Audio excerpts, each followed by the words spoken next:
under Completely an App, or Instagram under CI Podcast, or they can email us with questions, comments, concerns, completelyinformatedpodcast@gmail.com, or they can find us on Facebook and YouTube and sometimes BitChute under Completely Informative Podcast.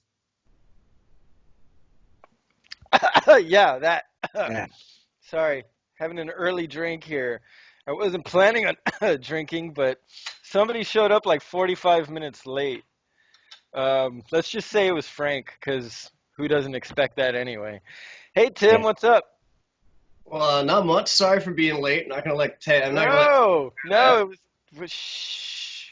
They don't have to know. It's the magic of podcasting.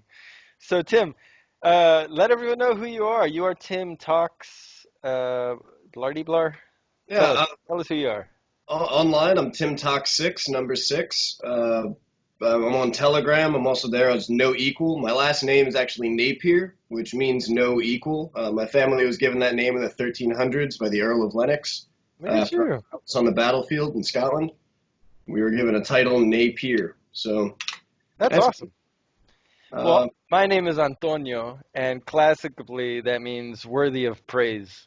So, just saying.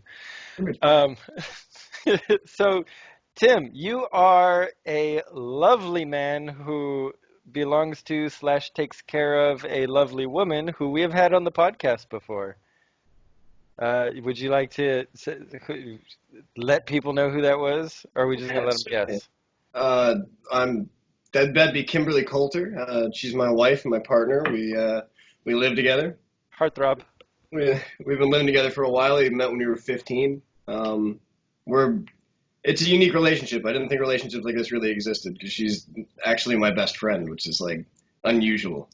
Yes, sir. Hey, I understand. We actually had a small touch on this conversation with her when she was on the pod, where me and my wife were also we were acquaintances at around 15, 16 through high school, and we reacquainted around 18, 19, no, I guess a little later, but got married, and same thing. You never know what a real loving relationship is till you find your best friend, man. It's a beautiful thing. Yes. Um, so we are not going to get sapped down too much in that because we don't want to leave Frank out. Yeah. How you doing, Frank? How's quarantine treating you? Yeah, I mean, nothing's changed really. I'm still a homebody. No So, shit. yeah. Never would have guessed. Me too. Everybody's like, "Hey, are you still like avoiding going out?" It's like I've always avoided going out. I don't like people. I like I like being home with my wife, man. It's just what I do. I work. I'm a workaholic, unfortunately. Tim, what do you do, Tim? Let us know what is your daily activity usually like sans coronavirus. Well, I'm an arborist by trade. I've also done contracting. I'm trying to get into something that's a little more intellectual, so I've been doing a lot of online research and using that as a reference for Kimberly when she writes articles, or just Nice. to gain a better understanding of the world around me. I had to kind of buckle down because for a long time I didn't pay any attention. So Excuse me. How old are you? I'm 27. See, I mean, I can definitely relate with you, brother. I'm 30, and I feel like it wasn't until I had my son at 24, 23, 24, that I started giving a shit and Right. started taking care of like my bad habits that I had to get rid of. Some stayed around, but the worser ones are gone. Um, then, Interesting. It all happened for me at the same turning point. I got interested in politics, got interested in getting my act together, stopped wanting to smoke and drink, and like started actually trying to steer my life in a better direction, kind of all at once. Unfortunately, I made that decision while I was in prison, but like I'd already gone pretty far in the opposite direction. But well, we'll touch on that, but I'm sure you're aware, most people understand that the frontal cortex, which I haven't mentioned in a long time, Frank, you should give me a pat on the back for going this long without bringing up the prefrontal cortex, not being developed until the male is about 25 to 30 years old anyway. So it's not unheard of or you know, it's not something to be taken lightly that it's now that you feel that things are finally becoming cohesive in your mind and able to come together in a way where you can utilize yourself, your full potential finally, right? Because I did the same thing. I was jumping from job to job, then had my son, even that didn't really matter because that was at 24. It wasn't until about 26, 27 where I really felt like I had everything under control in my brain, and I realized, oh, I got to start paying attention to the politics around me, to the health scares, all this bullshit, right? But start taking care of finances and worrying about buying a house one day. Like, there's a lot of shit that I'm behind on because of my bad habits before. I didn't get caught for bullshit like you did, apparently. But so I didn't have to suffer those consequences, but I had to suffer the consequences of being out and um, suffering through some addiction issues and doing just, you know, I've it done is it. what it is. Yeah, we've been there. You know what it is. Um, so tell us about you. You brought it up. You were in prison. What happened to you, man? What'd you do to get you in there? Well, You're such a nice looking guy. Look at you. What are you getting in trouble for? when I was 18, I got intoxicated with some friends during an 11-day blackout during Hurricane Irene, and we went walking in the park, and we came across the Washington Crossing State Park Museum, and a tree had taken down the front door, so No way. we saw it as an open invitation, basically. It's a sign from God. Yeah. So we went in, we vandalized park property. I put Oh, on you a didn't have to do Continental that. uniform. I woke up the next morning, dressed like I was ready to dissuade some redcoats. And That's fucking hilarious. Okay, you and vandalized property. Was that all you did? Is uh, that what they got you on, or was there other shit? it was also theft because everything was missing, but we gave back everything that was missing, and Right. it got taken down into third degree trespassing or like felony. Technically, it's felony burglary, but it was like not theft by unlawful taking. It was criminal mischief and trespass. Oh, So that's good. At least they worked it down. yeah, It's a little more honest of a charge, at least. yeah, no, they Frank hit. has more experience. Sorry, Yeah, go. they spaghettied that. They hit me with the spaghetti theory. They threw 13 federal gun charges, one for each inactive revolver, or one for each Ah, inactive musket. They threw trafficking because they assumed I'd gone over the bridge and back, even though I hadn't, because I lived across the bridge from Pennsylvania. So at some point they had me going to PA between the robbery and them catching me, and they were like, "Oh, now you've crossed state lines." And I was, no, you guys are throwing everything at me you possibly can. Like, that doesn't even make sense. Like, that's so crazy, man. I can't believe that. Yeah, okay, so I guess you're right along there with Frank, man. Frank from like hasn't. it was just under $1 million bail, so they couldn't put me in solitary. I had to be in Gen Pop in my local jail. I went from $900,000 to 750 to 550 to 4 to 3 to 1 to 50,000, and then a 10% bond got me out. But I was in county for like 9 months while they took me from like right below the FBI list to like, okay, you can get out now. You're good. Seeing court. Wow, Like, Jesus what the fuck? Christ. It didn't matter because they still ended up jerking me around and slapping me with 3.5 years. I got a 3-piece, 3 flat, plus some. Frank, does any of this openness that he is just look at him. He's radiating just honesty. Are you inspired at all by that? To let us know what the fuck your charges are. Well, I opened up about it. What was it 2, 3 episodes ago? Yeah, And but only so um, much. yeah, You but only let no. us finger you. You didn't let us get deep in there. You know what I mean? Well, buy me dinner first. Uh, Bitch, I make you breakfast if you ask for it when you show up on time. let's not get into that. So, anyways, no. Don't you call me telling me I don't take care of you, you piece of shit. Oh my god. Oh my god. Fuck Well, you. anyway. Okay? No. Fuck you, Frank. Fuck you. Well, I yeah, love you, no, it's Frank. not. I love you. No, you don't. So I thought, Oh shit. I Okay. thought it was only in Texas that they pull that bullshit, but no, apparently it's the same everywhere. You I know? was in New Jersey, so Yeah, that's yeah. barely America. New Jersey, California, those are barely America, man. Anywhere there's law enforcement, it's not a it's its own government. You need to understand the police force in its own right, just by their like unions and fucking whatever the fuck they've got going on, that they control cities and states, dude. Like they control cities. They are the assholes that act locally but think globally. They think they have all the power of a fucking United States president because they can affect you today, right the fuck in front of you. The And they, analogy of gang is one of the best ones I've seen. They can wear their colors openly. They can open carry in every state. They know who their members are, and if you fuck with one of them, the rest will swarm on you like you've never seen. And you know what? I've known gang members that were really badass people that would fucking rather have your back than a gang member who was fucking with you for no fucking reason because they had more honor than anybody else. Those Yeah. are the same thing in the police force. You can have No, those good cops where there's that one who just he really believes in what he's doing and what the colors mean. But he's surrounded by assholes who just can't let him abide by those rules, or it's just better for him overall financially or in his own personal life to go ahead and just become the dick cop. That's I, I do want to turn back to hearing Frank's charges, but I do sorry. want to finish one thought on this conversational line. Like, what I find absolutely reprehensible is how you'll get these Antifa black bloc motherfuckers talking about, fuck all cops, pigs in blankets, blah blah blah, the thin blue line. But when Antifa is like assaulting people in the street with bricks, and like they get the wrong guy, like they've done a few times, and they put somebody's dad in the hospital, Antifa says stitches, snitches get stitches. Nobody talk about who hurt that guy. Don't open your mouth about the thin blue line. If you're gonna let your friend put somebody's dad in the hospital and you're gonna say, yeah, snitches get stitches, don't say shit. You're Yeah. exactly the same. You have Yeah. no wiggle room on morality there. You're It's the exactly the same. same function. Yeah. Same function, same end result, same reasons. Like, Everything's the same. It's all personal gain. yep.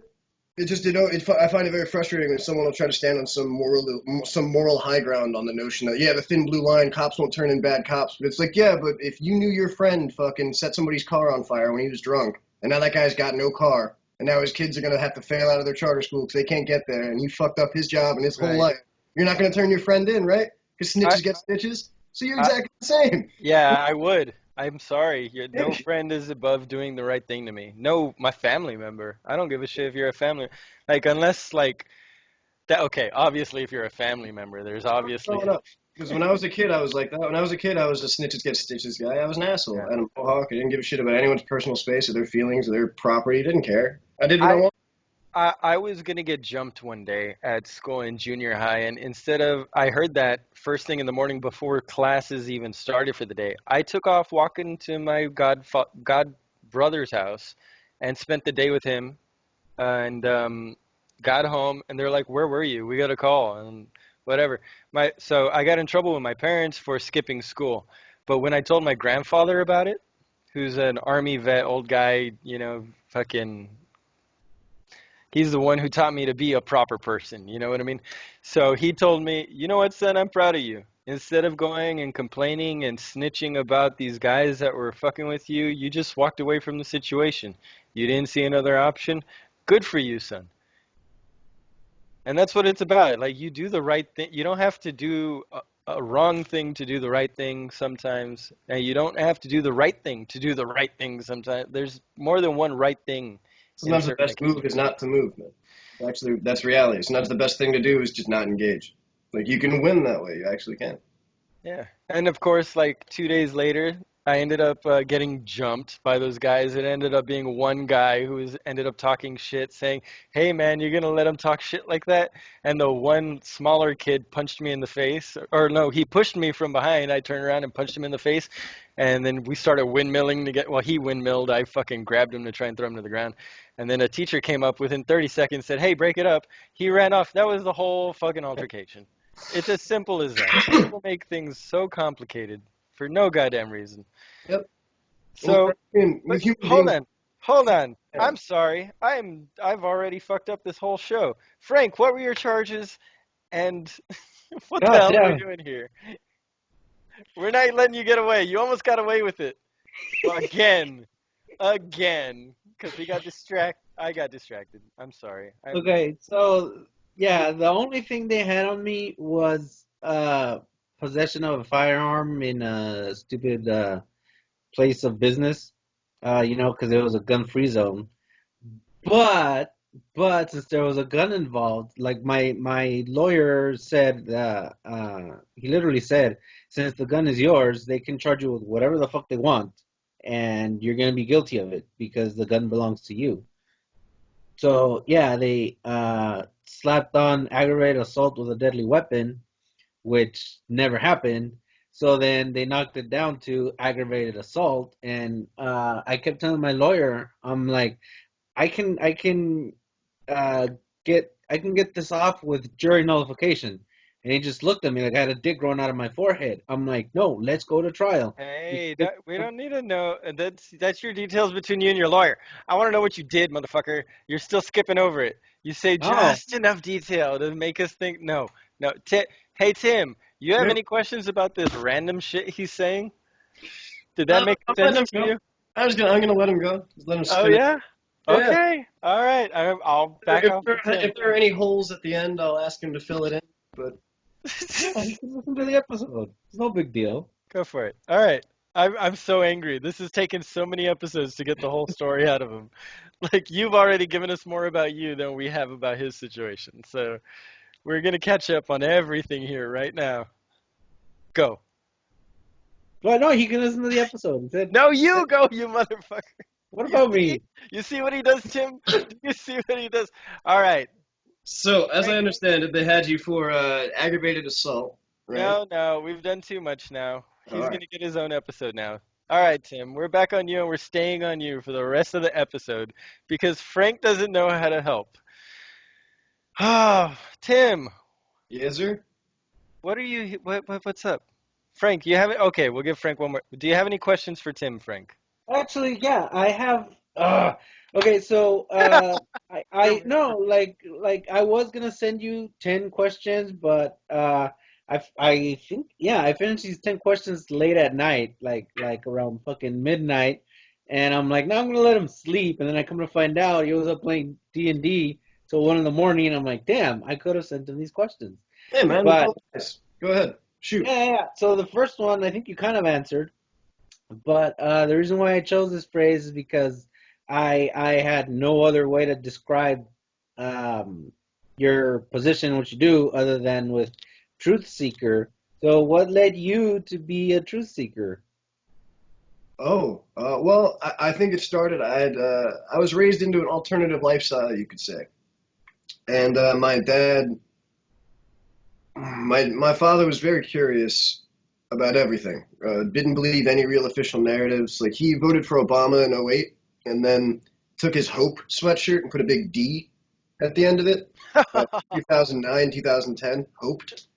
And he always went for it as far as believing in the good of the people and like the good of whatever the next thing's going to be, and always resisted whatever the story the mainstream or the establishment was pushing.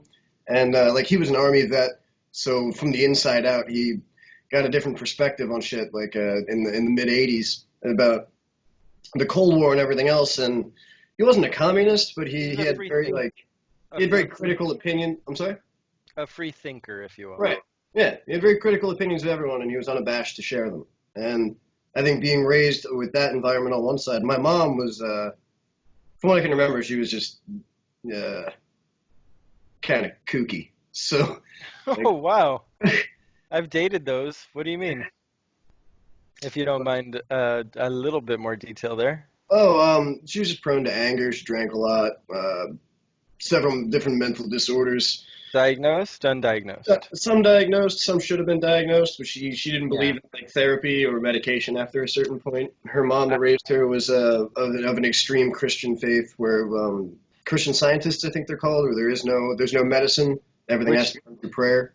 well, and which in my opinion is fine if you go through like extreme steps to modify with personal attention. But if you don't give the personal attention that's required to offset those chemical imbalances, how can you expect anything else to do it other than medication?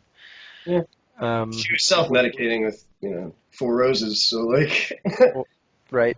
Like a lot of us tend to do. yeah. Some of us find the right prescription. I feel like I found the right prescription, unfortunately. But God damn it, getting I would selfish again. I would say what led me into to trying to find more answers was knowing I'd been lied to and then getting caught in my first trap. I got started listening to David Icke, and I found some of his documentaries when I was younger. I was maybe 13, 14, and I believed it, swallowed the hook, line, and sinker. I'm sitting here thinking the world is run by lizard people at like 15 years old. No Oh shit. yeah. And when I find out that is absolute bullshit, because I pick up a book a real book, not written by a guy trying to sell books, but a guy trying to propose his findings. It was like, oh shit. Well, he wasn't wrong about the House of Windsor, and he wasn't wrong about certain points he's bringing up, but Right. a lot of it's bullshit, and it made me. I mean, I don't know. I grew up. They use facts to fill in fiction. Right. I mean, I grew up on post 9/11 era. It happened when I was in third grade. Like, so I'm aware of misinformation and what it looks like. This And is a bit of the problem I have with persons such as like Bob Lazar, or I'm sorry, Lazar. yeah. You know, there's a lot of information that you can glean as fact, but there's still so much in it that you just feel it in your bones where these people are just full of shit. Yeah. Maybe you don't feel that same way about Bob Lazar. I'm sorry, maybe he's too public a figure, and that's a different subject. But just Oh no. to show that I understand what you mean about people that you don't necessarily you understand the bullshit meter is over where you're comfortable with them. What I think is really dangerous about that is sometimes they wrap the truth in layers of bullshit, or the other way around. And Right. they're very good at it. David Icke. Yeah. Propaganda is it's a hell of a thing, and it's everywhere. Weaponized echo chamber opinions, and ugh. Well, and it doesn't stop with David Icke and Bob Lazar kind of persons where they're one extreme or the other to this or that. It's people. I mean, people talk about it every day with Trump and with any other politician out there right now. You got Al Gore, anybody. I think that Who do you trust now? How can you ever believe that anybody is who they say they are when they're in front of a camera? that's a really good question. Who do you trust? I mean, how can I trust you right now that this Yeah. is who you are? How can you trust that this is me on a daily basis? I promise it's not. I don't try and be this fun all the time. I'm such a fucking. I get angry, boy. We all get angry. We all have attitude problems. Frank is too calm. He is like the most stoic gargoyle you will ever find in any church.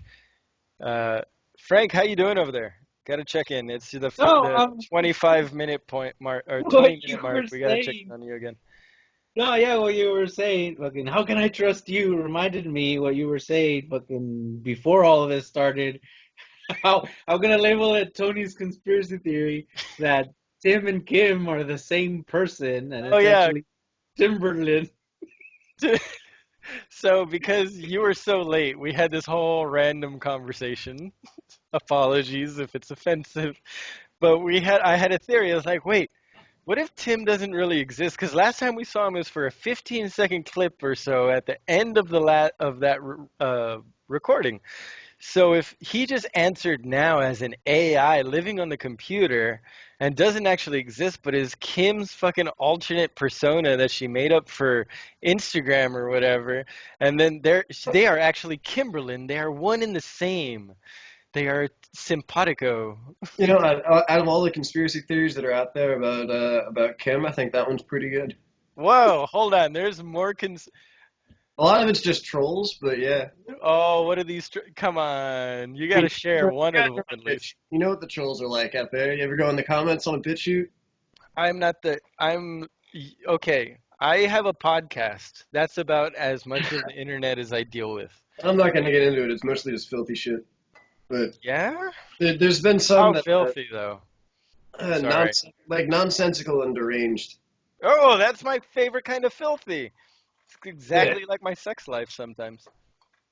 Each their own, I suppose. Well, there has to be at least one that says Kim is a lizard person. Like, yeah, Kim and Tim are lizard people, and they're fucking Yep. gatekeepers. There's a lizard person one. There is? Yeah. Frank, be honest. Did you look that up, or was that of your own accord? No, it's because look up any fucking conspiracy theory, and there's always that one that these are lizard people, and like that It's Joe the Rogan first and the go-to. fucking. There are the three conspiracy theories you can find about every celebrity is one, they're a lizard. That's there. Two, they are actually the other gender. And three, they're actually attracted to the opposite sex of the sex they say they're attracted to. Those three are everywhere. That makes sense. Like You for just assume that about everybody until you know. everyone them, from right? Vin Diesel to Wesley Snipes. Like people are like, oh yeah, well obviously it's like. Hey, Tim. Yep. Are you aware? Where is this? Hold on, I gotta find where this is. God damn it, all these pop-ups. Are you aware there is a place in Georgia called the Tim and Kim Village? No, It's but very cute. They're like little hobbit, little hut things you could rent out. Look it up. It's I'm gonna look that adorable. up and make a Because note. I just Googled Tim and Kim. I was like, let's see. So yeah, Tim and Kim Village in Georgia. Everybody, check it out. Tim and Kim Village in Georgia. Hit us up and give us your money because we're promoting you. So hey guys, this is a completely inappropriate podcast with Frank and Tim. Hi guys, how are you? I'm good. How are you, I'm good. What were we talking about? Way Frank? Oh, we're back from a talking long commercial. Frank knows I'm notorious for these commercial breaks. So, fo- so where were we before we went? Yeah, you're talking about what the fuck is his name? Brett Laser or whatever. Bob Lazar and David Ike and Yeah, yeah, you had asked me about how I determined I wanted to be a truth seeker, or how I got on that path. Oh, you went way back. Look at you paying attention to the conversation, Tim. I want to know what other questions he's got. That's good. Oh, we've got him. yeah, I've got a I'm few. maybe I Well, don't know. yeah, the follow up to that. How did so? Wait, what was the answer to that? Quick and short to it. Was you went to prison? What did you go to prison for? Oh, you almost got away with it too. What? No, he said he went to prison Oh because wait, god damn it, I'm drunk. Who let me start drinking at 9:30 in the? Oh, I'm sorry, 9:45 because you're 40 minutes late. Uh, fuck you, man. It's my party I animal know spirit. It's infectious. it is. You're an animal. Look at you, exuding raw sexual, Party animal. Party raw, animal. raw sexual magnetism. Animal. Sign Got it. language. Got it. Party animal. I don't know. Yeah. Oh, sign language. My Yeah. sister does that. I don't know that. Now Or- we're simulcasting in sign language. Yeah. Now I'm gonna go and annoy my family with party animal. I could be Well, wrong.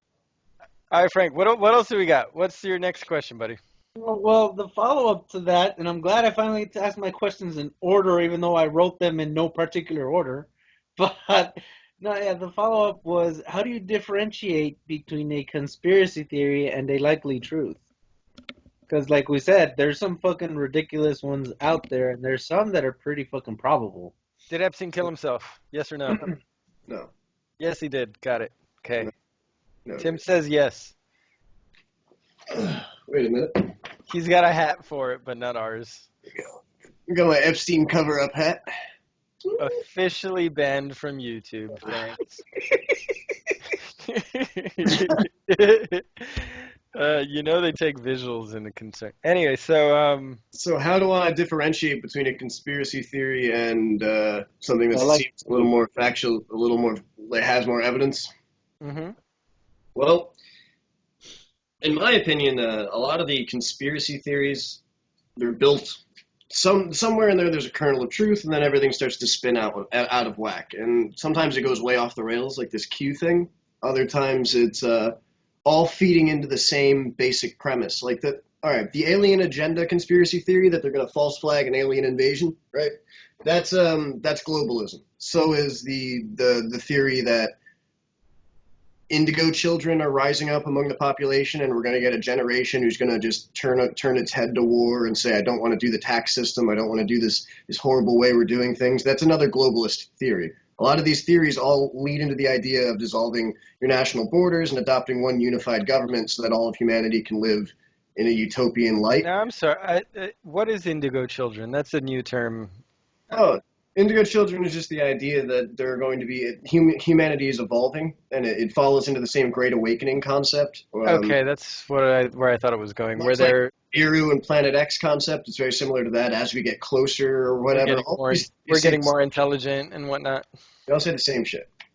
And what they do is most conspiracy theories, they conveniently allow you to suspend disbelief, and they also allow you to put faith in something that is so beyond you or beyond your ability to affect it that you can feel calm and comfortable knowing things are happening that are going to happen no matter what you do, so it's all okay. The supernatural religious. Right, exactly. Supernatural religious, yeah. To some degree, conspiracy theory reminds me of cults. It reminds me of either salesman cults or what I understand about Scientology. Well, you say that. What's your experience with religion? What were you raised as? What did you come into? What are you now? My grandmother is a Catholic on my mother's side, but then she met her life partner Nancy, but she stayed a Catholic. So I don't know how that works. My sister is technically still a Catholic, I think she'd say, or at least Christian, which confuses me. Maybe I'm wrong, but she's lesbian as well, so. Yeah. My mom was pagan, or had heavy pagan leanings, and What is she that now in her definition, I guess, what would pagan mean? mostly Kali and spirit worship. The concept of the earth as Gaia, the living being that requires consistent balance, and if you're going to interact with it, you have to do everything in a certain way in order to Would would maintain. that be traditionally what people would consider like hippie? No, it was a lot more god and goddess related. Oh, Definitely polytheistic. A lot of ritual. Not. I mean, maybe like traditional hippie, but it had a lot more Nordic leanings. really? I Yeah. didn't know that. I would have assumed Kali would have been an Indian persuasion. Well, the way that she explained it, to some degree, it's true. Indra and Thor are the same god. So a lot of the Aryan Oh, I understand. follow down the Caucasus Mountains into India. So if you wanted to look at the Aryan nomadic tribes, the religions of the Aryans that were base pagan and Nordic, they extend all the way into India. It's the same faith, it just has a different mask. Frank, do you have any idea what he's talking about there? I uh I'm not gonna lie, I kind of dozed off. I was thinking about the fucking. Fuck you, asshole. No, I was thinking about the fucking stupid Every episode. of my. Every episode. I'm like, I could have said fucking this, but I'm like, nah, it's too late. I already got adjudicated. Oh well. Well, come on. No, did you? I'm sorry, Frank. I don't mean to roll over any ideas you have. Did you have any thoughts you want to double back on? No, no. Oh, good God. Okay, so Khalid is. You said Khalid? Is it Khalid? Kelly, Khalid. Who is that? If you don't mind. I mean, okay. Before India. we get into that, so did she raise you into this, or is this something she did My separate from you my altogether? dad was Unitarian and open. My dad studied everything from Christianity to Islam. So, Holy shit, I'm a Unitarian. I had no idea what the word was for me. oh No, well, you I study anything I get into, I would like to study and try and understand, and I try to take a little bit out of everything. So, right. I mean, Unitarianism, as a faith, is a lot closer to Judaism than other religions. So oh, it's not quite the dip and dabble some people imagine it to be. Instead, it kind of has the idea of God as a hermaphroditic being that is an amalgam of everything that people believe God to be, and that's very similar to Judaism and the belief that God is. is it? See, I haven't reached Judaism yet. I haven't. I actually was just looking into some things to start studying Judaism. But if that sounds quite, I mean, applicable to myself. There are a lot of aspects depending on where you want to go with. I tend to avoid blood worship in my religion. I tend to think that Uh, if hey, I'm I haven't studied it. I'm missing some stuff. I'm not into that either. if I'm going to make a dividing line between good and bad faiths, I would say that good faiths tend to be selfless and they don't involve worshiping death, and bad faiths involve Worshiping worship. anything. And I'm not. I don't. I'm not down for worshiping anything other than being kind. If your one worship is to be kind, you know what I mean? Like, just fucking be nice, man. Why do we gotta be such assholes? you know that some people aren't kind, right? No, nobody's kind. I'm So sorry. no, I I don't know mean like anybody who's kind. I mean, if you had a faith, if you had an island, and everyone on that island practiced the religion of kindness, eventually other people are going to come and kill all of you and take your shit. Oh You know? yeah, 100%. So, Because like, and as that'd be long as great if there's everyone one could. person as long as there's one person who is unkind, they will forever dominate the kind person. So I hear Because that that is the kindness would be the natural. religion. I'm sorry. Skype cuts us off when we talk over each other. What Sorry. was that? I was gonna say I hear you that kindness would be the ideal religion, but it's not compatible with humanity right now. We've got too many Mm, sects that aren't about it. Let's go applicable kindness. How about that? That's the best we can do, right? A, be kind when applicable. If it's not applicable, well, that's applicable. I'm sorry, am I saying the wrong fucking No, word? no, you're saying the right word. Okay. Some things after you say it two or three times, it sounds like you're saying it wrong. You know what I mean? Sorry, I digress. It's no trouble. So, Frank, next question. Let's get you back involved here. Okay. So what do you think about the establishment brushing off truths as conspiracy theories, or more recently calling fucking people Russian assets? Oh, this Russian assets thing first. Let's address that. What the fuck? Um, I think that they have to call people controlled op because okay, all right, let me start over. Sorry. I think that the media often paints others with what it is up to. I think that when you have a media that is establishment repeating Chinese Communist Party rhetoric as news, they're selling that propaganda to the people in our country. I think that that's treason, and I think that it's evidence of corruption. So what they will do is immediately say that someone else is doing that. Now, we've discussed this before, where it was signed into law by Obama, I think, where the propaganda bill, right? Propaganda is now allowable. So how can anybody at all ever believe that we're being told any faction of the fucking truth? Are you ever being told the truth? Because if five Even when it things, wasn't law, right? Even when it wasn't law, how the fuck could we have known, you know? well, think of it. You know that the information I give you is going to affect you. If I know that that information is going to affect you through memetics in certain ways, if I show you a certain background image while I read a headline to you, I can change how you feel depending on how I shift that background image.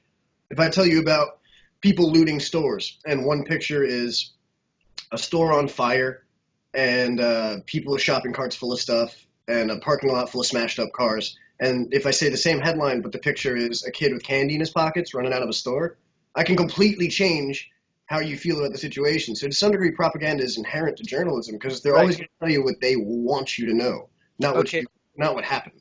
You Now know? I've got a complete random segue here, but now take into consideration how you see that propaganda is a mindset of not noticing your surroundings but noticing them subconsciously. That's why you take it in, you're affected by it, but you don't really understand why you're affected in that way until maybe in retrospect when you think about it. You can break it down. But now, what if, since we were talking about religion, and I'm a religion fan, I would like to spin that into what do you think of that with the religion of Buddhism? So in Buddhism, it's all about the here, the now, the attention to what is in front of you, essentially, right? Appreciating the moment. So if you are immune to propaganda and living in a Buddhist mindset where you are noticing, oh, well, that's there, so let me not let that affect my emotion and consider this for what it is in front of me. You know what I mean? Do you think a Buddhist mindset could offset propaganda? I know that's a random question, but that's just where my head went, so I got to ask it.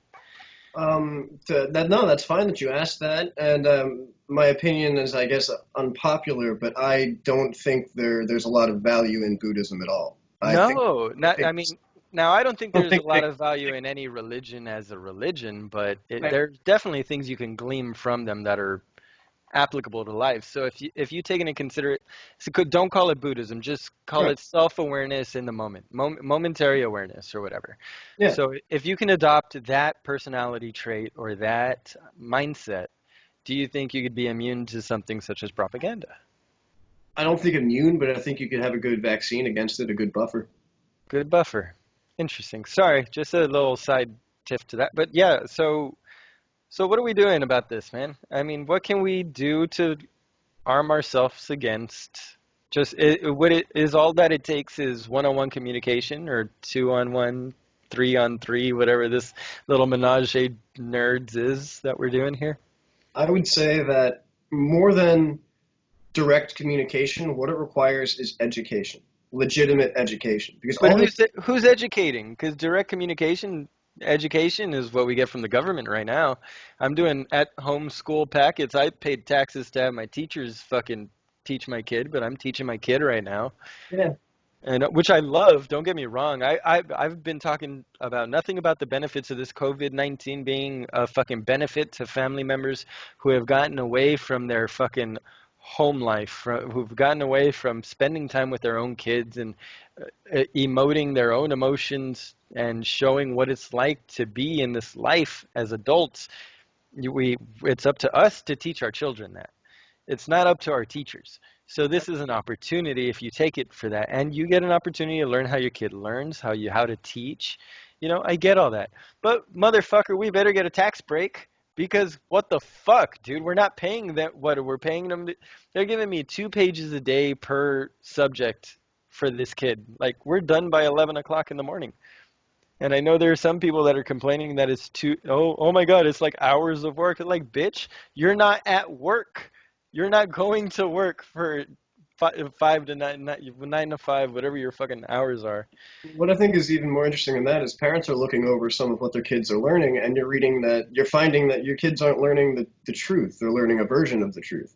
Well, and then the way that it's taught to the wording, like you thought that, like in retrospect to me, I thought, well, maybe I just didn't read right, but I'm reading the same shit I read when I was a first grader, and I can't understand it as a 30-year-old.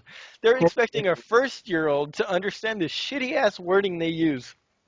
Let me further explain what I meant. When I said education, I mean like you understand core curriculum. One of the concepts that Obama was fully behind. It actually dumbs kids down.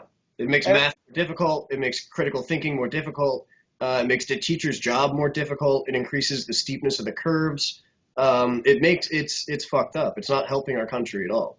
Can you explain how it does any of that just real quick? Because we don't want to gloss over it too much. Under core curriculum, mathematics that should require 6 steps to come to a solution can require as many as 12. Yes, exactly. And they're necessary. You have to explain why you think something. Right. Like some things are just intuitive, and you can't skip over intuitive steps of an answer. I mean, hey, if you guys want to talk conspiracy theory, I buy a lot into zero-point gravity. I think direct energy makes some sense, and I think that the idea that E equals mc squared puts an invisible glass ceiling on our understanding of energy manipulation is true. I think that we're capable of more as a species on this planet than we are being told. And our technology, I know for a fact in 1986 they had GPS that's strapped to your wrist for Army application. My dad was using it. 1986. Wow. He had a Pip-Boy. Shit. So the Pip-Boy was a real thing. So for those non-gamers, hold on real quick. For those non-gamers, we got to explain that a Pip-Boy is something you see in Fallout, the video game. Are you aware of that at all? Yeah. Yeah. Okay. Sorry. I didn't get I'm not watching the video here. Yeah, it's a personal computer device that sticks onto your forearm, and you can utilize it to zero in on your location, to do your biometric data, to tell you map coordinates, or to give you one-to-one relay information, kind of like an iPhone strapped to your forearm, way before iPhone.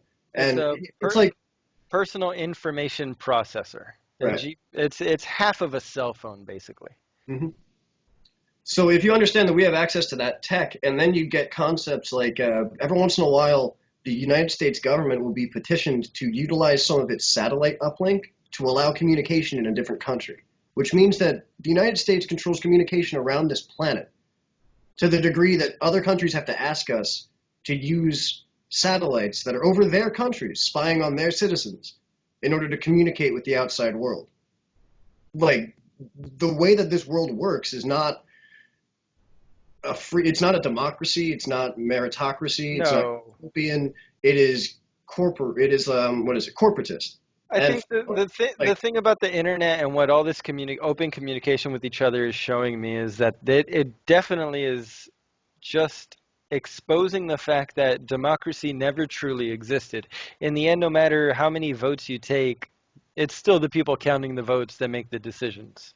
Yep. Which is such a trope. It's a trope and such a cheesy garbage fucking thing to pull out, but it's a trope for a reason because it's fact, just like stereotypes are there for a fucking reason.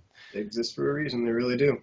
Yeah, genetics are stereotypes. That is part of why I think people should educate themselves, because like if you actually go out and you pick up books from pre-1930 in this country, like I've got one from the University of Chicago in the other room. They used to teach eugenics in school. And you should read all of those chapters. You should read all of those chapters, because that research isn't It's not wrong. You know what's fucked up though? It's not Facts wrong. change. It's not wrong. I fucking Like, I have a son with autism. I understand that if I believed in eugenics, he would not be one of the chosen few to fucking live on. All right? So I don't want anybody to think one way or the other about this other than the facts of if we wanted the population to benefit, survive, move on, eugenics would be the way to fucking go. You eliminate the weak, you let the fucking healthy thrive. and I Healthy in don't every even, aspect. I It's don't a mean, fucked up attitude to have, but we do it with plants. We do it when we breed fucking animals for the slaughter. That's what we fucking do every goddamn day. and I And don't people mean think, that eugenics needs to be taken to the extreme end. What I mean is that by no, not at studying it, all. you understand fundamentally, like this bioweapon. Exactly. I've only been on Instagram for a little while, but maybe 2-3 months ago, I started posting about how the articles about how the president's DNA had been hacked, how different haplogroups are being used to weaponize bioweapons that will affect certain genetic structures, meaning What, racial bioweapons. what does And that I do? started Hold posting. on. Whoa, hold on. You're going hardcore somewhere, and I have no idea what you're talking about. I'm You're talking about. biohacking the president. Let's start there. There was an article about it a few months ago, how the president's DNA is being considered a type of a priority one compound. So anything he touches directly has to be scrubbed because if his DNA were to be released, right? And other countries are more serious about this than we are, but we've just started to get ahead of the curve on this. If I get your DNA, So is I can construct something that will uniquely damage you and oh anyone so similar to you. And Oh, that's not what I was thinking at all. I thought we were going the opposite direction, where we thought that the president of the United States is being a biohack to make him an enhanced person, no, no, no. like anti-aging and shit like that. You know, like I think because that's to be honest with you, I know there was that one picture where Trump had the Sudafed in his desk, right? The European Sudafed. I still haven't figured out if that was real or not. Regardless, the reason that was popular was because he does seem to have an abnormal amount of energy when it comes to him on the podium, traveling around all the time. So when you bring up biohacking the president, I'm thinking, oh, we're enhancing him with certain drugs and we can't let people know what he's got. I'm just going off a different rabbit hole of fucking conspiracy theory. No, But I hear you. And he was on Fen for a little while, or at least the Renfin, yeah, yeah, yeah. 80s and 90s. I think, to be honest, I think that a lot of those reports are tropes meant to pin him as some sort of anti-Semitic Hitler-like being, because a lot of the tropes that get created will mimic him to Hitler for like no reason. Like he's not a Uh, national socialist, and the See, idea I of wonder, because I don't get a lot of those. I wonder if it's the just only the things you click on. You know how like they've the got only the YouTube algorithms where what you click on is what you're shown. Like, because I don't get that kind of stuff. I mean, I reason I get it know once in is a while. I listened to Joe Rogan talking about Fen and Trump. This Uh, is like years ago. This is like a year and a half ago. yeah, Maybe I mean more than that's that. This is like 3 years ago. yeah, that's probably where I got that whole. I guarantee you that's where I got the Sudafed in the fucking And desk while I chair. was listening to him talk about it, he was describing, I was like, this is an allegory for Adolf Hitler. He's describing someone that takes speed to talk in the morning, takes something to make him hungry in the afternoon, then takes something to dumb him down and make him go to bed at night. Trump doesn't even, Oh, remember that Trump doesn't even drink. His brother died from alcoholism when he was, I think, in his 20s. He doesn't drink. He doesn't smoke. Rogan He Rogan doesn't mentions that all the time though, by the So way. Rogan instead started going on this allegory about how Trump is this, this guy who's constantly fidgeting and doing speed in the AM and then popping downers in the PM. I don't believe that from a guy that won't have a fucking beer, dude. Like I think you're spreading You a narrative don't? to make You people believe don't really? cross association. Hey man, I think he gets high on okay, I was sex and power. I don't think he needs pills. I think okay, I think that assumption is just as bad as the assumption that he does it. To just assume he does or doesn't one way or the other, it's too much of a dichotomy. Because in my experience as an addict, when I quit one thing, I find something else. You know what I mean? And there have been times where it's been just running. You know what I mean? Where I was completely sober and I was just a runner.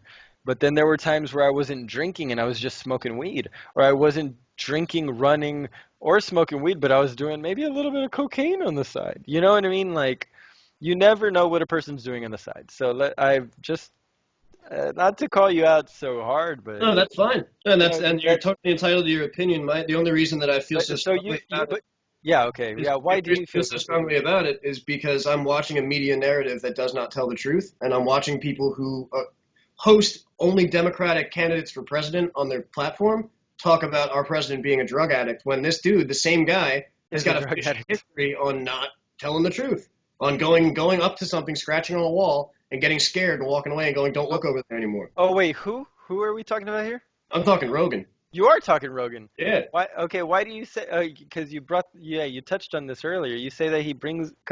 Oh, maybe that was in the Instagram messages we were going back and forth on. But you said that he goes to the edge, gets kind of chastised, and backs off. I feel like I've noticed it to a degree, but It I don't. used to happen more, but when you go back and listen to the way he used to talk, he was unfiltered and honest, and he had a lot of mistrust for people, especially in the establishment, and he had a lot of assumptions that were near spot on. We're now finding in his theories about political corruption and his theories about the way black market money is Well, spent. back when he was still real, when he was still willing to have Alex Jones on his podcast. There you go.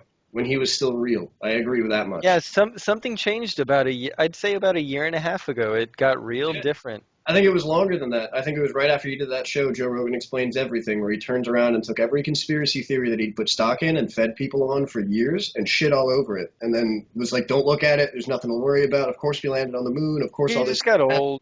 He got old and had to make life comfortable for his kids, because I find that same thing happening to me with the son, I'm forever trying to soften the corners, soften the edges. Right. So I feel like maybe that's it. You could very well find it happening to yourself as well in the future, man. Yeah. You don't know. To be honest, I'm hoping. Everyone keeps telling me that my first child's going to be the one that really makes me grow up, because I've heard you're not a man till you're 35, and then you're not a man till you're 50, and then like, and you know what I mean. And there's you're not a man till you get married, or you're not a man till you have the child. It's like, well, you You're need not, the foundation of buddy. all these things, and That there's not a step that's going to give it to you all at once. And like, I just feel like a kid is going to be the next big step to orienting me towards a direct future. Nah, Tim. Path. Give me some goals. Well, to give you one more fucking useless information that you don't fucking need of advice, I would say you're not a man until you decide that you want to be a man. Yeah. I think that's all it takes. Because Well, I've known men that are pieces of shit that are 50 years old, and pieces of shit at 30 years old, and pieces of shit at 70 years old. Some people don't grow up. Some people don't change. Some Yeah. people do change, but not in any of the ways that fucking matter. A lot of people put stock in the idea that any one decision is going to fix them. If they're going to turn a corner and they're going to make one change, they're going to re-register as a different voting party or something, and it's going to make everything in their life perfect. No way, man. Let's just be eternal children and understand that, and understand we all have some growing up to do. Keep It's like moving I toward wanted to that. mention this earlier, actually. I forgot until now. When you were talking about when we were talking about how people learn, like this, the method that Cicero put forth in Rome made a lot more sense than the one that we use now, because the educational system we use is built for slaves. Like, you might not be at your intellectual prime until you're in your mid-20s, but the way you're supposed to learn is one subject from a certain age to a certain age. And when you've mastered it, you take on the next subject, and you take on the next subject. I love and you that. get on the line until by the time you're 40, you've learned everything you needed to learn. And now you're ready to do life. But instead, when you have a captive population of slaves, you teach them to do one thing until they die. Just one. Go to your liberal arts school and learn. At some point, they go crazy and rebel. One, and then do that until you can't work anymore. And it's like, that's not supposed to be the point of life. We're not supposed to be. People argue so hard against socialism in this country. We already are owned by the state. What's our social security number, man? Like, we already are owned pieces of production. We can't choose not to. Go ahead and try to choose not to. Just say, I don't want to anymore. See how fast you get thrown out on your ass. You can't exactly get a job without a social security, can you? No. You can't make any money. What are you going to do, sell oranges on the highway? Hey, it works for a lot of people, actually. Hell, asking for money on the highway works for a lot of people. It really does. Isn't that fucked? Doesn't it make you feel stupid when you work hard and at the end of the day you're like, wow, I made as much today as somebody who's standing on the side? Oh, yeah. I work real hard to beat a couple fucking bums in Austin, Texas. What is that number? I'm going to look that up because that pisses me off so much. My dad used to Hobo income. My dad used to tell me that when a girl becomes a stripper, it's like a guy deciding to just join the army, no questions asked. Fuck yes! He was like, you're born with a body that can do it. You just turn your brain off. You do the moves they tell you to do. You get the money. You go home. You don't think about it. Oh shit, Frank, you're a whore. Well, of course. Yes. But Frank, I thought that was another subject for a different episode. Oh. I mean, and he'd been all over the place. Hey, we're having a good time. I think he was active service for like 9 years, but he was like, no, I'm telling you, it's the same thing as being a stripper. I didn't have to think the whole time. Like, Is there, and to visit you, Frank, is there a certain comfort in that? Is that something you miss, not having to think about your next action when you're just given it? Or is No, it something you really loathe in retrospect or even at the time?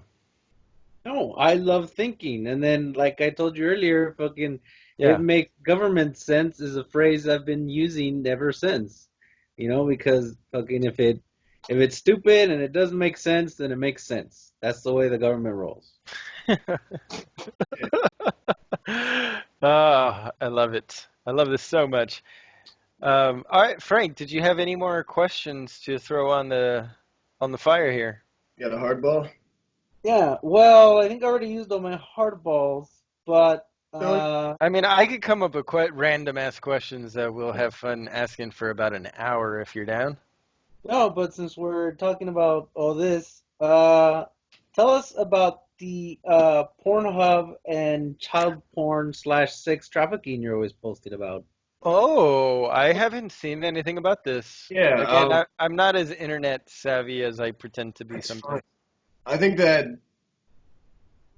well, look, porn's just not, overall, it's not a very good thing. And I'm not going to sit here and act Puritan and say you shouldn't have access to whatever, you're an adult or this and that. And I, it's fine. But the reason I think porn's a bad thing is, one, it's a weapon of war. You can use it to emasculate a population. alcohol, And, drugs of any kind. and Now, just hold on, real quick, yeah. just to put my position in, Mhm. so that we know where we stand in this whole conversation. Right. I think porn's great if you treat it like alcohol or weed or cocaine or any other drug that you have access to. If you do it once or twice, just in the offset to, as a there's a very obvious word for this. If you enjoy these things casually and don't treat them like a habit, do you still feel that same way? Before we continue. If I told you I watch porn once a week or once every 2 or 3 weeks, do you think there's a problem with that? No, I think everything in moderation makes a lot of sense. But I Okay. don't think you can. I just But I don't think you can treat everything that way. I don't think you telling me you shoot meth once or twice a week is going to get the same, oh, well, it's your life. You're doing it safe. Go ahead, bud. And be like, no, that's really bad. You shouldn't do that. have you ever known anybody that did meth? Yes. That was able to keep it casual? No. That's the problem. So if it's a drug that you can't keep it casual, I'm with you. I don't know anybody that way either, so I'm not going to lie to you and Yeah. fight for that. All right, I'm not that guy. I know people that can't keep Adderall casual. Right, but there are people that can. Yeah. Right?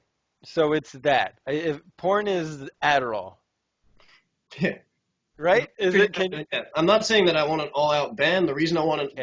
the reason I would advocate for some sort of a ban in place or a hammer is because Pornhub specifically features videos of infants being sodomized, women being What the fuck? women being forced into sexual situations, crying the entire time, women in third world countries being purchased and forced into sexual situations, No, dude. people being cornered on their walks home Are and these real, abused. or are they like They are real. They are real life scenario kind of things? They're not fake. This is Pornhub specifically. Pornhub specifically has been caught multiple times benefiting financially from this, and knowingly allowing people to set up these accounts from third world countries or even from America, allowing them to set up accounts and post videos that have either previously been banned or obviously are lurid. And because they allow anyone to post, you get 15-year-old girls making videos. Yeah, that's fucked. Which is one thing within itself, right? Let's say a girl's 17. Let's say she's 17. She's been emancipated since she was 15. She's been working on her own. She looks like she's 25. She has a kid. All that shit, and she's like, you know what? I'm tired of stripping. It's safer to make cam girl videos at home. That's not a good decision, but at the same time, that's not the same thing as a 14-year-old getting cornered by kids in a jungle gym in Sodom. Like, it's God a damn it, fucking dude. thing. And Woo! I don't think that it's a good concept that this shit's allowed. And all these people want to say sex work is real work. It's not. It's leading to children getting raped. If it happened once, it's enough. Stop. Just stop. I don't like. If it happened one time, why is it still happening? What if sex is finally legalized? What if we get to the point where we have government? Okay, if we end up treating sex and pornography like it's like electricity or fucking water, your water, where it's government produced. You understand? Where we know for a fact that these are consenting adults Like every the time. ranch, like the But Playboy Ranch or the Bunnyland Ranch or whatever, where you I go mean, test yes, it yes, and but federal, like where you know, like it's run like a government. Like we no. get rid of all, because you think about like there are drug dealers. What if we legalize certain drugs? Then you get rid of those drug dealers, right? Who are doing it the wrong way, and then Okay, you have the government selling you the drugs the right way. What if you did the fundamentally, same like thing with porn? Is I that a hear possibility? And the if same not, thing why? with porn or with sex. Because I'm not down for that with sex work. Because now what you've got is a socialist system in which the Well, government owns a woman who's going to have sex. Because now she has to go do her job. Well, And does like, does a does does the government own the postal worker? It's a job. You applied for it. It's an to some agreement. degree, You get a yeah. But if the postal contract. worker says "fuck you," I'm not coming to work anymore, the postal worker is no longer a postal worker. Their life gets thrown into shambles. So they go Uh, have but a that's boot a on their but back. that's a personal choice. You can always get another job. I mean, that's what a postal worker is. So if you make it a government position for a prostitute or for porn, in my opinion, prostitution and porn are one and the same. You're fucking for money. Period. You're doing it in front of a camera or not? Fuck you. You're fucking for porn. If for you're fucking for money. Like Right. if you're fucking a regular John in front of a camera, or The, you're fucking somebody who the, does it every the, day in front of a camera, it doesn't matter. the ambiguity of your language, you just need a small adjustment there. Because if you're saying that it's porn Please. or prostitution being the same, do you mean the porn star or do you mean the video of porn and prostitution? Because, like, do you know what I mean? Like, The person that gets paid to be on right. video. Yeah, no, I mean, that's a thing you can do. You can go to Vegas, you can probably do it in Foxwood or wherever else. You can go to a place and hire a porn star to make a video with you in your room, which You, is just paying her to you, fuck. you can do it in Frank's bedroom if you want. Yeah, I'll just turn the Spider-Man away. Can't have Spider-Man watching. I'm just saying, if the loophole is that small to jump through, But no, like, if it's federal and government owned, then it's not a small, like you have to apply, you have to get checked out every so many Tony months. is asking, what if we tax hookers? That's in the long run, right? Well, what if we treat it like a job? God damn it, legalize it, treat it like a regular fucking job. Yeah, Let legalize adults it and tax it. apply. Anybody who's allowing minors to apply is just like any other job. You get shut down. It's see, fucked up.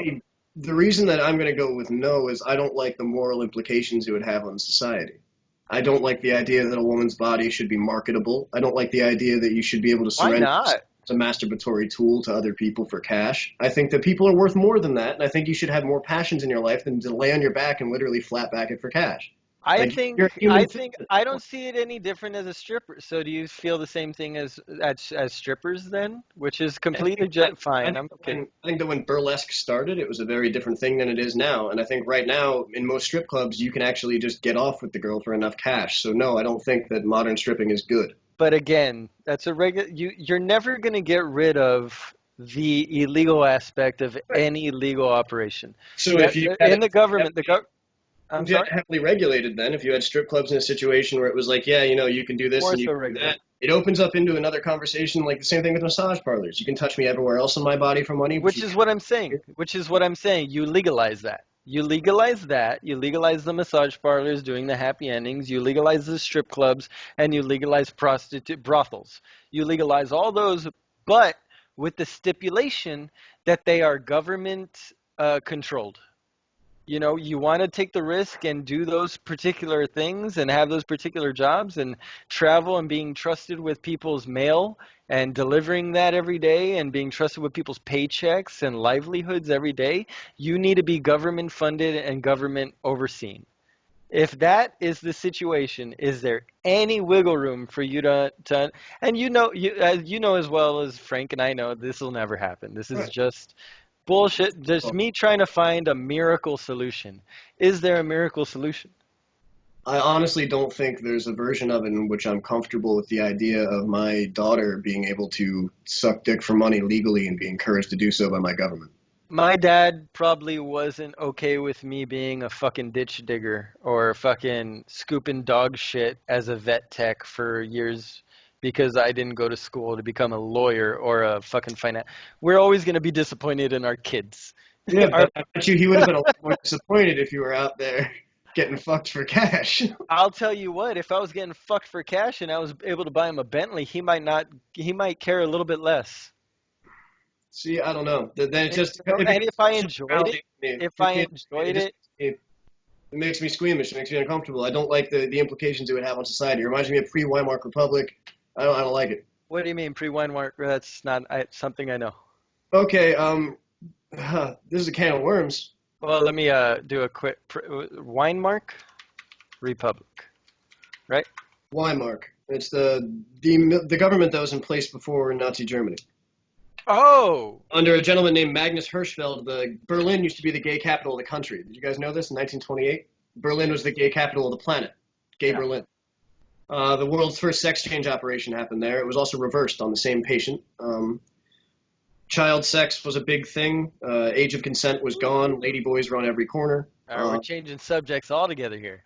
I'm just saying it was a fucking debaucherous environment, and a lot of it was because the economy was so bad, prostitution became legalized. Hey man, you go to any other country, they say the United States is a debaucherous environment because of its current state or whatever, and we say the same thing about China. We say the same thing about Iraq, Iran, everywhere. I think according to anybody. I think there's quite a bit of propagandized narrative encouraging that sentiment about a lot of countries. Right, but it's also propagandized in the alternate statement, and what you're saying is you can take one extreme to the other. You can. It's like my dad used to, as I was growing up, my dad would warn me against extremes because he said if you follow any political ideology to the end, you find genocide. Stick to the path and keep going, and whatever you come against resistance, just keep walking over them in your mind, and at the end of the road, you will eventually come to genocide with any political ideology you want to. God damn, I respect that so much because what you're saying is pick a lane. Pick a lane, choose it, stick to it, dictate your life by it. That is a remarkable thing to do, but I can't fucking do that when I deny certain things that I'm supposed to dictate my life. I'm not saying that you have to just pick a lane and drive to genocide. I'm saying that it's not a good idea to stay in one lane and drive blind. You've got to keep your eyes open, because if you put your head down and just keep driving forward with any ideology or any hill you want to die on, you're going to find a moment where you go, okay, well, the opposition won't quit, and I want my idea to succeed, so they've got to go. And that is a very unhealthy way, a very unhealthy paradigm to have. And most people tribalistically find themselves there really easily. Now, this is a beautiful thing this podcast is teaching me through you, particularly right now, is where I've always considered myself, I'm always looking at both sides. That's why I argue when I feel like you're so far one way, but there's an option so far the other way. I have literally chosen the middle lane. I am not allowed, like in my head, when I come to a idea that is so far one way that I agree with, but I'm like, well, no, but I might be wrong because this one also exists. So I'm stuck in the middle lane. I'm having such a hard time picking one lane or the other, and sometimes it's required, and I'm still stuck in that middle lane. So forgive me if my questions seem like a little bit combative, but it's because I'm always fighting to be in the middle and to try and see both sides. Yeah, that's fine. I just, and to be honest, my own perspectives have been evolving a lot in the past year alone. As well, they always should. Yep. And something that I'm really coming to terms with is, because I used to sit a lot closer to the fence, and I was a punk for most of my childhood and early adulthood. I did the mohawk, and I had my vest. I loved local music, bar fights, and all sorts of stupid shit. I loved it. I woke up and went to sleep to the sound of thrash, and it was great. And you look like a rowdy white boy. Like you have that in you. Well, I have steered away from that direction because I ended up where it gets you, with no holds barred. I rode the wave of yelling "fuck Nazis," and every time I saw some dude with a shaved head, I rode that wave of being extreme and pushing against everything I wanted to say that I hated. And in reality, I was just mad about shit I hadn't dealt with, and I was finding ways to take it out where I wouldn't feel like a bad guy. It's Yeah. like when you walk down the street and you're thinking, let me see somebody kicking their dog, you've got a problem. Yeah. Wait, hold on. You said that? What? What happened? I used to have feelings like that. I used to want to look to see someone abusing someone else so I could have a reason to take out everything Oh.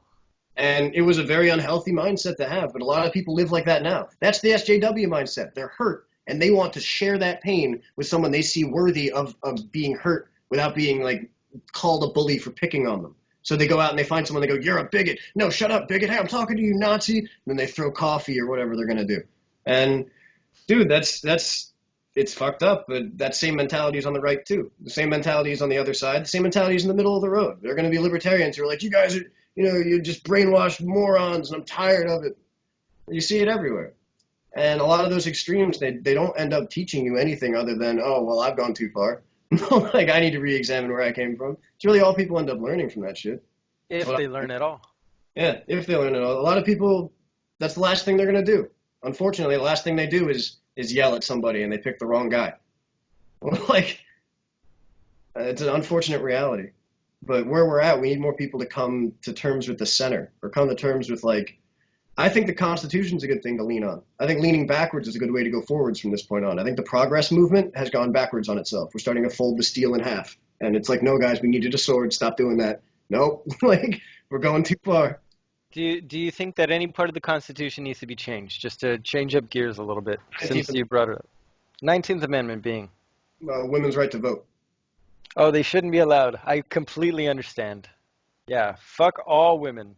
No voting. No, not fuck all women. No I women. think it should be divided by household. I think it should be divided by how much it produces. I don't think everybody should be treated as a complete equal in a democracy, because that leads to mob rule, and not everybody's voice is equal.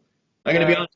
A guy that believes that the ships in New York are to gather up pedophiles in the middle of the night, and that Q is like trustable. If you think that guy's vote should matter as much as someone who just pays attention to the polls and reads along the issues, that's a little fucked, man. There are people that legitimately think the aliens are coming. I don't think they should have the same fucking vote as me. That's insane. I would say the only thing that matters to me personally as far as representation would be taxation. Taxation equals representation. You have a job, you pay a certain amount of taxes, that should entitle you to a vote. You put into the system, you should have a say in the system. Civic responsibility, civic nationalism then, right? If you do your part, you should be a part of the system, and everyone should push hard to be a good part. Like, if you're 8 hours a day at your job is how you contribute, then you should be proud to be a patriot by serving your 8 hours, and the rest of your 16-hour day is yours. Right. I'm okay. I'd be okay with that, but because I'm a workaholic. And as a little side note to that, I would say, as far as you're saying household, the way that makes sense to me is that if I have a wife that doesn't work and I work and I've chosen to support the household, that means I as a person am working for two individual people. That means the two individual people are only bringing in as much money or as much taxes that one person can do. That's a half a vote each. So yeah, one household, one vote.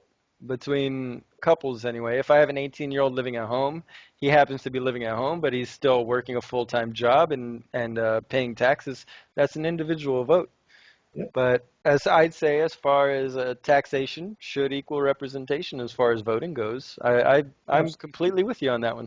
And the civic nationalist angle, I actually think is going to have a lot of success, because here's what I'm afraid of. I'm afraid that especially with this shit where most people are staying home and only, if you're lucky, only one person out of the fucking house can fucking leave right now because of this corona shit.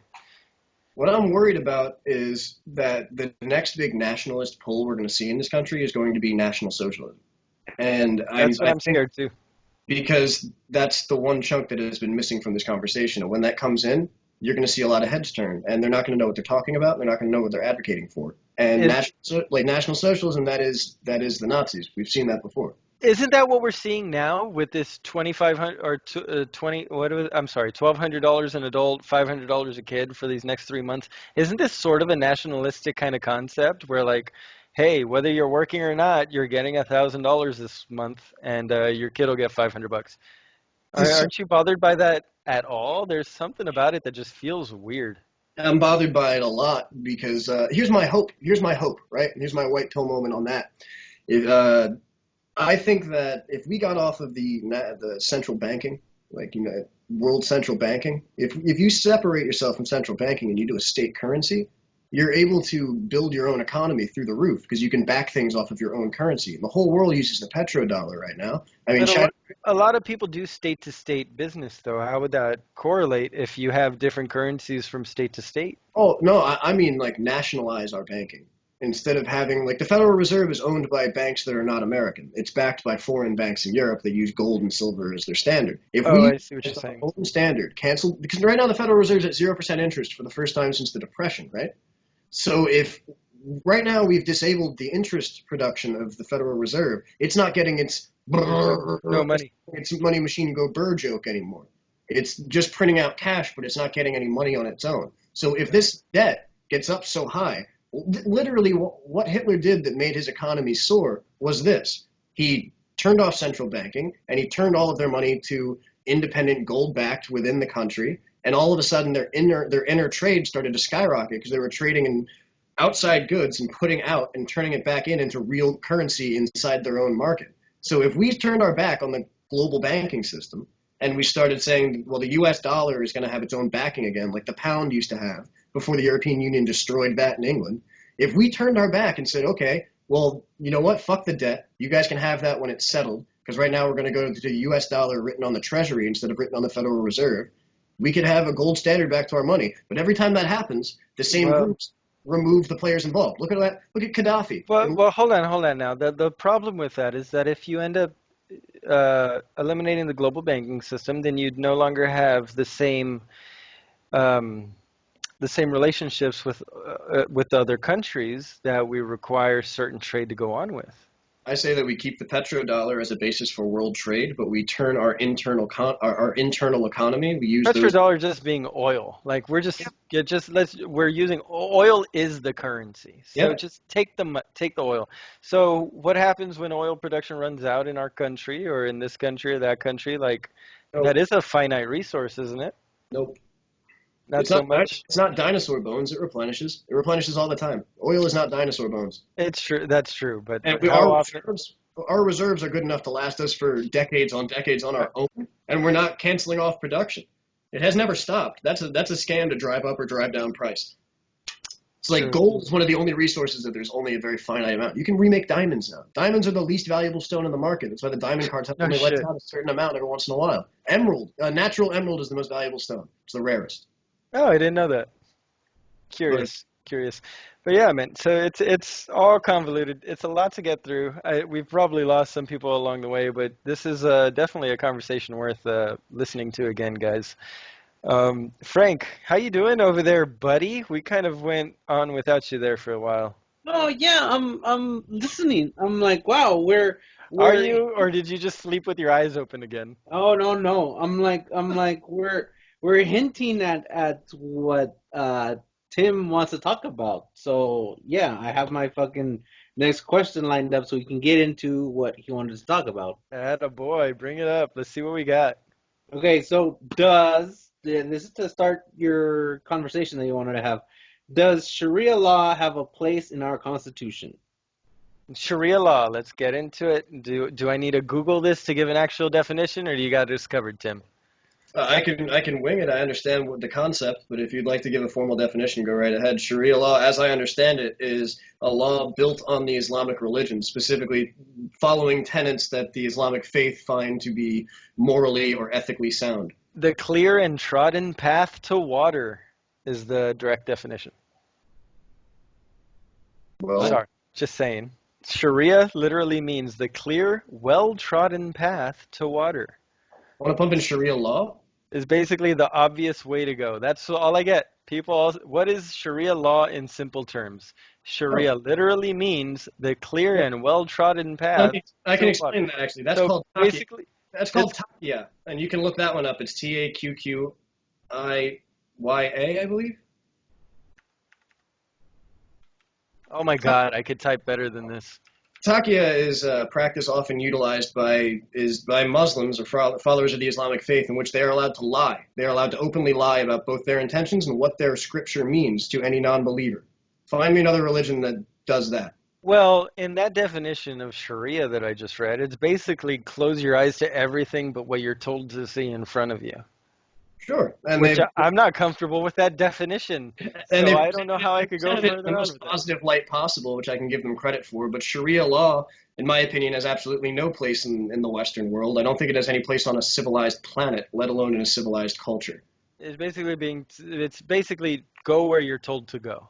Do as you are instructed. If you show your hair Which in public, you can be beaten with sticks. Well, let's be honest. That's what Christianity or any other religion is. Like, hey, we're telling you what to do. This is the law to follow. You do this. Do it, or you're not getting where you want to go.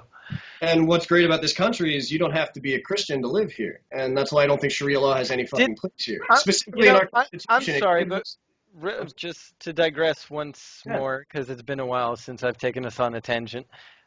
Did we ever discuss what your current religion is? I don't think we did. What do you? Are you comfortable expressing that? Sure. I would have to say that I believe in the Christian faith. It seems to make the most dogmatic sense. A lot of the ideas within the Bible, the scriptures themselves, are allegorical, and I understand that. But As allegory. a lot of the messages I receive from the concept of togetherness preached in Christianity and the concept of community under the watchful eye of a vengeful God, it seems to make as much legitimate sense to me as maybe Sikhism does, or Very Old Testament. You're referencing Old Testament Bible more than New Testament. yeah, I don't really appreciate the fact that the original book, when closed, was up to my chin from the floor, and now they're releasing versions that are 120 pages. But to some degree, it seems like that's really fucked. Yeah. It's just Oh, look, definitely. look, I'm not homophobic.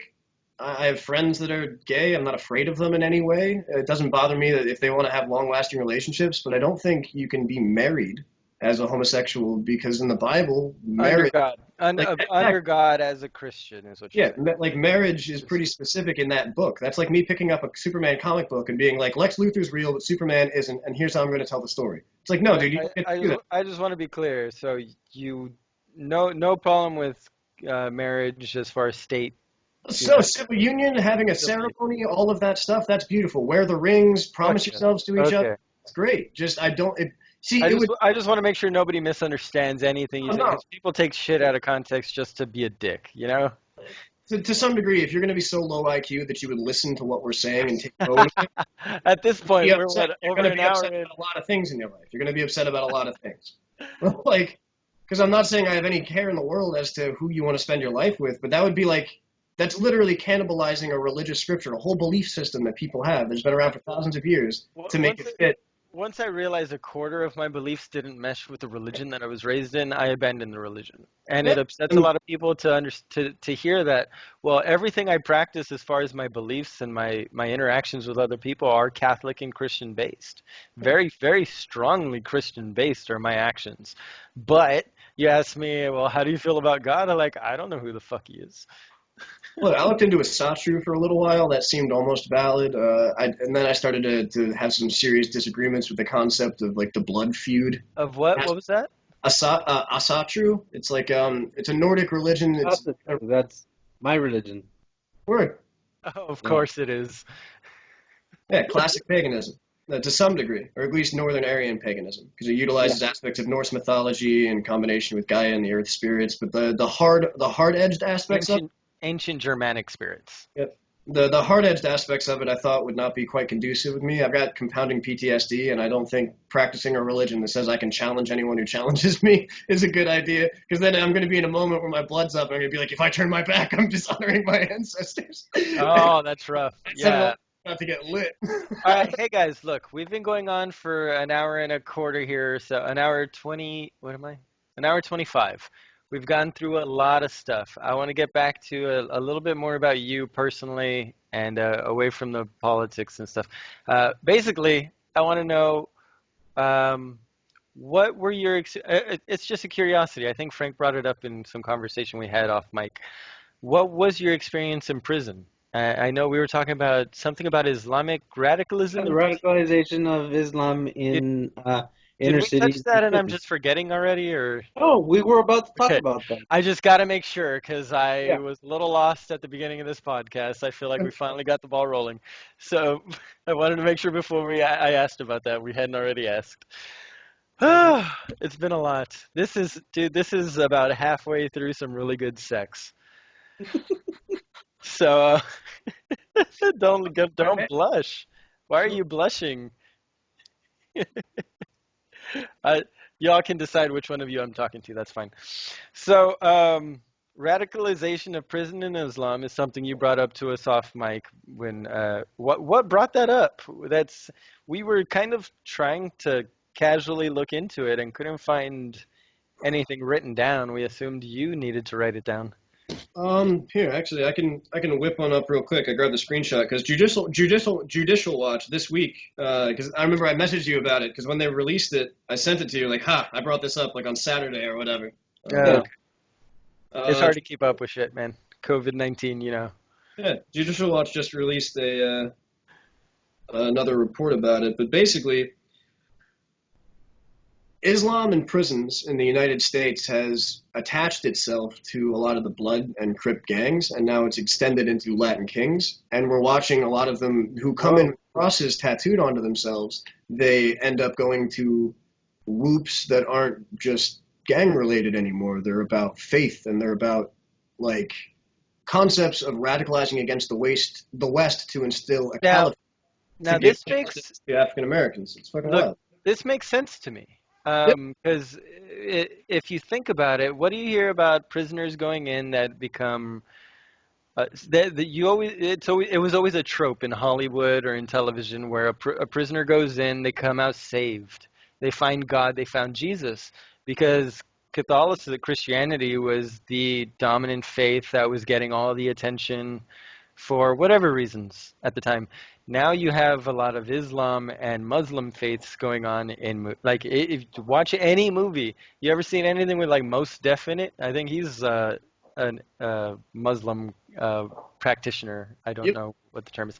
So you get things like that in Hollywood. Now all of a sudden prisoners are becoming more attuned to that particular faith rather than Christianity. Everybody's become jaded to the Christian faith in Hollywood or whatever they've seen in public. And now they're going to the next one that, this one has a lot of respect and they have strong beliefs and core values. So that must be the right one to follow. Some of the dangerous ideologies that I've encountered locked up, I didn't know they existed outside of books. Like Fruits of Islam, for example. I don't know if you guys are familiar with Fruits of Islam, but that's the sect of Islam that has its roots mostly in prisons. It's the one that Malcolm X was flirting with when he was talking to the Honorable Elijah Muhammad, was the name of his connection to the faith. At some point they started writing when he was in prison, and he started convincing him that not only is the white man the devil, but the Jew is responsible for all the plights of the black man and the white man, and it's important for all members of the radical fruits of the Fruits of Islam to express their displeasure with the current state of affairs. They're the Black Panthers of Islam. They're the military wing, paramilitary wing. And what was at one point only one or two branches formed a network that then formed into the Muslim Brotherhood, and then the Muslim Brotherhood itself has off branches. And these sects, they not only do they radicalize people online all the time, but they use memetics to radicalize whites against Jews, which happens a lot on BitChute. If you guys flirt around on BitChute, you can see propaganda from other countries that's kind of disturbing to watch, because you can tell it's not made by an English speaker. It becomes rather evident as you're watching it. And you're going, okay, so why did someone who doesn't even speak English try to weaponize a white guy from America? You said it. I'm sorry. You said the term memetics. What's memetics? Okay, so MEMIT or MEMETIC, memetics. Okay. It's the utilization of memes as psychological warfare. Oh, okay. Sorry, I thought this was. It takes about 20 years to brainwash a population. The CIA's got extensive research on this. It's not hard to look them up. You can peruse the .cia and .fbi and .gov files all you want at your leisure. It's open. Like, it's great. I've spent countless hours rabbit holing there. Well, that's an Open Docs amendment or whatever. It's basically. In theory, we should have access to everything. Oh, well, we don't have access to absolutely everything. It takes about. Man. This is the first time ever on a podcast. I got to go take a piss in the middle of it. All right. Well, carry on, Tim. You were saying? Memetics is the utilization of memes or small catchy phrases and turns of phrase or ideas in image or text.